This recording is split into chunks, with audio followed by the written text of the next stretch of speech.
Hey everyone, Brian here from Vintage Classic Specialists. Happy Saturday to everyone. Hope everyone's weekend is going well, and it is time for another episode of Day in the Life of Vintage Classic Specialist. So a lot happening here, especially for a Saturday. So let me talk briefly about what happened today, and then I'll get into some details. So those of you that have been around the channel for a little while probably recognize this car, 65 Beetle with I think it's a 1776 in it, dual carbs. Really cool car. Came in a few months ago maybe, for some suspension changes and some other odds and ends. It's back because it had a bit of an oil leak, and apparently it was losing some brake fluid, so I'll talk about that. This 64 Beetle started working on doing the color sanding on it. The 67 Ruby Red Beetle here, our good friend Robert came and did a polish job on it. I'll talk about that. And then Santiago finished the seats for the, what do you call it? Geez, having a senior moment here. For the, for the Pearl White 66. So why don't we go ahead and get started here and talk about all these fun things in a little bit more detail here. Let's start with this guy. So again, this car came in, we'd had it in here before, and we put a new front beam on it. It had been lowered in like a pretty bad fashion. Somebody had like literally pulled some torsion leaves out of the front tubes to lower it, and it was on super low profile tires, like 45 series tires on the front. So needless to say, the thing rode terrible.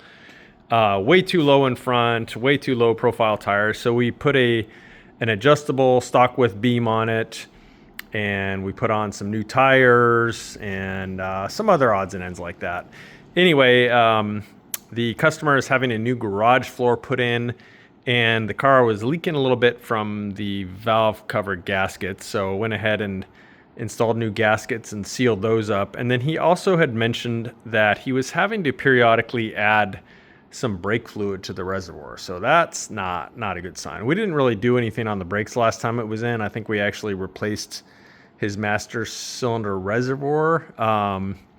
So I still need to check that. I would be surprised if that's leaking, but I started at the back of the car and checked the two rear wheel cylinders, and sure enough, the rear driver's side wheel cylinder was leaking. Again, we didn't really do any work on the brakes before. We kind of checked them, and at the time they weren't leaking because we did inspect them, but apparently the one developed a leak, which would probably explain why he's having to add some fluid. So went ahead and got new rear wheel cylinders, replaced those, went ahead and replaced the brake shoes as well, because on the side that had the leaky cylinder, the shoes were pretty soaked with brake fluid, of course. So yeah, all new brakes on the back, and again, sealed up the valve covers.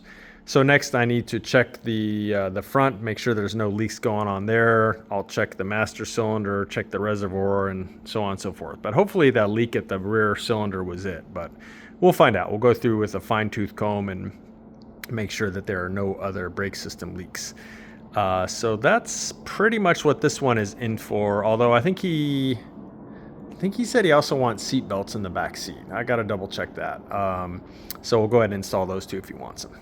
So that was pretty much this one. This is what I worked on today while I was here.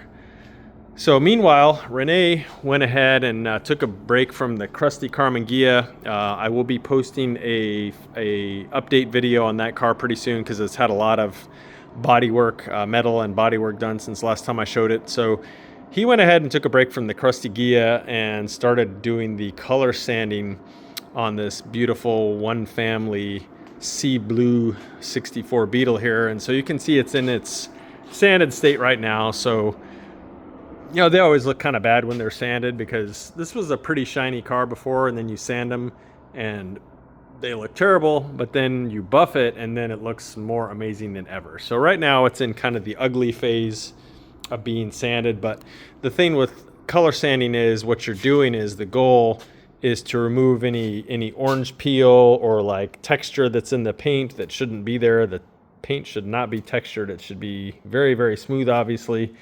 And so this car had some orange peel in some different areas, and it had some fine scratches here and there. So all that pretty much is going to come out with the color sand and buff. And so this paint job is going, so this side hasn't been color sanded yet. And so, yeah, here's a good example. You know, these kind of light scratches, quite a few of them all over the car. This will come out for sure. This is very shallow. So once that's color sanded and buffed, it's going to look amazing and really bring out this color, which I think is probably one of Volkswagen's best blues.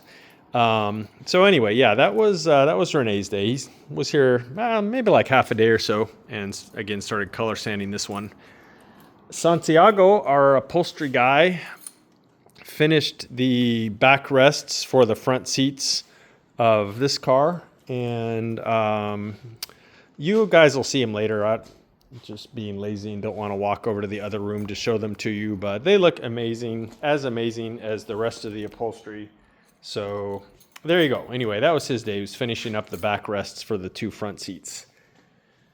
So I mentioned this one getting a polish job. So you guys that have been around the channel for a while have heard me raving about this fella named Robert, whose company is Custom Corrections. I will post a link to his Instagram account. I think he said his website is down right now for some maintenance or upgrades, but I can link you to his Instagram account. And if you're local in Orange County, I highly recommend, if you need a car polished or really just detailed out, give Robert a call or get a hold of him on Instagram, because this dude is a total wizard. This is a really nice paint job. This is a paint job that we did, and it had already been color sand and buffed, you know, mainly to obviously to make the paint look amazing. But you know, a lot of it our painters do when they color sand and buff, they're looking more to get rid of orange peel, kind of smooth things out, get rid of any imperfections that might have found their way into the paint. But then what Robert does is he comes and just dials the thing into the next level. So any very fine marks on it from sanding that weren't necessarily buffed out, he takes care of all that. And then at the end of the process, he can do a ceramic coat.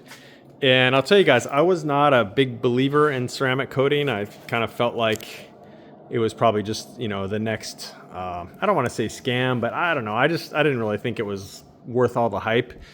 And then I've been around cars that have been ceramic coated in our shop here from Robert, and done it to one or two of my own cars. And I'll tell you guys that the ceramic coating, from what I've seen, is very legit. And to me, the main thing that I notice is that if the car is sitting and just, you know, like say attracts dust, or maybe it's in a dusty environment, is the dust just doesn't really stick to the car. So you can have a car that's been ceramic coated, and again, this is my experience, and you take it for a drive and it's like all the dust just kind of flies off the car. Obviously dust will settle on it still, but then when you drive it, it's like it's not really stuck in the same way as it would be on a car that's not ceramic coated. So that to me is kind of the main thing with ceramic coating, is the car just stays cleaner for longer, and it's much easier to clean. In fact, just a matter of driving it really will get rid of a lot of dust or anything that's settled on it. But anyway, that's kind of my plug for ceramic coating. But yeah, Robert really buffs the cars out to the next level and just makes them look amazing. So yeah, he literally spent all day on this car, and it shows. I guess kind of should have done this video before these other cars were in the way, so I could have got you a better look at it. But trust me when I say it looks amazing. So let's see, that takes care of that one, that takes care of that one, that takes care of that one, that takes care of that one. So I guess that means that is it for today, guys. As I did mention, I filmed an update video on the Krusty Carmangia. I will probably upload that tomorrow. And then I still owe you guys a walk around video that I did after completing that custom 62 Beetle, the green one that was in here. So I owe you guys that video. I'll also maybe try and upload it tomorrow or maybe Monday. So try and keep you guys entertained here for the next few days. So anyway, that is it, guys. Appreciate you all watching. Hope the rest of your weekends are great, and we'll see you again soon. Bye.